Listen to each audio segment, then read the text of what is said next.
آج ہم ایک بہت ہی دلچسپ ماخذ پر بات کر رہے ہیں۔ عنوان ہے رحمت کائنات اور انجام دنیا، اور یہ بنیادی طور پر سورۃ الانبیاء کی آخری کچھ آیات یعنی 104 سے 112 ان کے خلاصے پر مبنی ہے۔ جی بالکل، اس میں کائنات کا مقصد، دنیا کی آزمائش، انصاف کا تصور اور خاص طور پر نبی کریم صلی اللہ علیہ وسلم کے کردار پر بات کی گئی ہے۔ جی، ان کا وہ کردار جو رحمت للعالمین ہونے کا ہے۔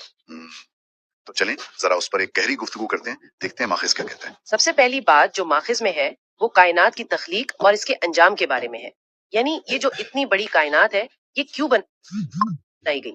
ماخذ کہتا ہے کہ یہ ایک امتحان گاہ ہے۔ ہاں، اور یہ بڑا کیا کہتے ہیں گہرا نقطہ ہے کہ یہ سب کچھ ایک مقصد کے تحت ہے، اتفاق نہیں ہے۔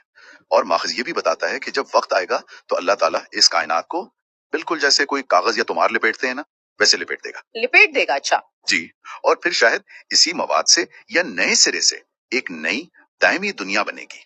ماخذ کا کہنا ہے کہ پہلی دنیا کا ہونا ہی دوسری دنیا کے امکان کا ثبوت ہے۔ یہ تو واقعی ایک بہت بڑا تصور ہے کہ یہ ساری حقیقت لپیٹ دی جائے گی۔ اچھا، پھر دوسرا نقطہ آتا ہے انصاف کا، جو دنیا میں ہمیں نظر آتا ہے یا نہیں آتا۔ مطلب ہم دیکھتے ہیں اکثر کہ جو لوگ اچھے نہیں ہیں وہ بڑے مزے میں ہیں، کامیاب ہے، اور نیک لوگ تکلیف میں ہیں۔ تو یہ کیا ہے؟ بالکل، یہ سوال تو ہر ایک کے ذہن میں آتا ہے۔ ماخذ اسی پر بات کرتا ہے۔ وہ کہتا ہے کہ یہ جو صورتحال ہے نا، یہ صرف اس لیے ہے کہ یہ دنیا امتحان کی جگہ ہے، ایک مہلت ہے۔ یعنی یہ اصل حقیقت نہیں ہے؟ نہیں، بالکل نہیں، یہ صرف وقتی ہے۔ امتحان ختم ہوگا تو پھر اصل حساب کتاب ہوگا۔ دائمی دنیا میں عزت، راحت، وہ سب صرف ان کو ملے گا جو اس امتحان میں اللہ کے سچے بندے ثابت ہوئے۔ تو دنیا کی کامیابی ناکامی اصل پیمانہ نہیں؟ جی نہیں، ماخذ کے مطابق تو بالکل نہیں۔ اصل فیصلہ آخرت میں ہوگا۔ اور دلچسپ بات یہ ہے کہ ماخذ نے زبور کا حوالہ بھی دیا ہے اس سلسلے میں، زبور 37 کا۔ اوہ ہاں، زبور کا بھی حوالہ ہے، اس میں بھی کچھ ایسی ہی بات ہے؟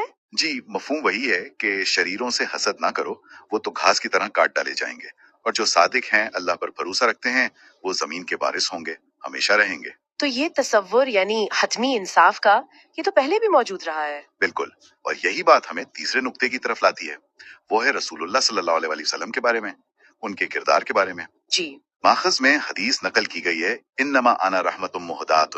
میں تو بس ایک بھیجی ہوئی رحمت ہوں۔ یہ بہت خوبصورت بات ہے۔ تو یہ رحمت والا نقطہ پچھلی باتوں سے کیسے جڑتا ہے؟ امتحان، انصاف۔ دیکھیں، اگر یہ دنیا امتحان ہے تو امتحان میں رہنمائی بھی تو چاہیے نا۔ اللہ نے اپنی رحمت نبی کریم صلی اللہ علیہ وسلم کی صورت میں بھیجی۔ آپ صلی اللہ علیہ وسلم خود بھی رحمت ہیں، آپ کی تعلیمات بھی رحمت ہیں۔ اور یہ رحمت صرف مسلمانوں کے لیے نہیں؟ نہیں، بالکل نہیں۔ قرآن کہتا ہے للعالمین، یعنی تمام جہانوں کے لیے۔ تمام جہان، اس میں کون کون شامل ہے؟ انسان، جنات؟ جی، عام طور پر مفسرین یہی کہتے ہیں، انسان، جنات اور اللہ کی دیگر مخلوقات بھی جن تک یہ پیغام پہنچے۔ یہ آفاقی رحمت ہے۔ تو آزمائش کی اس دنیا میں اللہ نے ہدایت کا راستہ، نجات کا راستہ اسی رحمت کے ذریعے کھولا ہے۔ اچھا، تو اگر ہم سمیٹیں تو آج ہم نے اس ماخذ رحمت کائنات اور انجام دنیا سے کیا سمجھا؟